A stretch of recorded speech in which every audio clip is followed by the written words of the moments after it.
ప్రభావం నీలోకి వచ్చునే గాక, ఆయనలో ఉన్న ఆత్మాభిషేకం నీ గుండెల్లోకి వచ్చునే గాక. అప్పుడు చెప్పగలిగిన మాట, ఆయన సజీవుడు, ఆయన నీవు సజీవమైన దేవుని కుమారుడు. మరి ఒక్క క్షణం ఆగి ఆలకిస్తే మన వ్యక్తిగత జీవితంలో ఎన్ని సంవత్సరాలు గుడికి వచ్చి వెళ్ళినా అలాగే ఉంటుందిగా. బాధగాను, రోదనగాను, వ్యధగాను, బ్రతిమలాడుతూ పెద్దవాడిగా చెబుతున్న సంఘం జనాభా లెక్కగా ఉండక్కర్లేదు.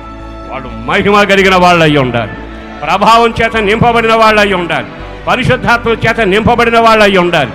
ఈ సంఘంలో ఉన్న కుటుంబాలు ఏవైనా ఎండిపోయిన చేతులు కాళ్ళు కలిగిన వాళ్ళు కాదు, వాళ్ళు సైన్యంగా మారుదురుగాక, దేవుని సైన్యంగా నడిపించబడుదురుగాక.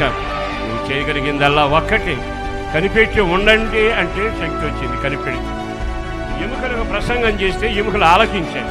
మరి ఇన్ని ప్రసంగాలు ఆలకించాక ఇంకా ఎండిపోయిన జీవితం ఎందుకు మారటం లేదు?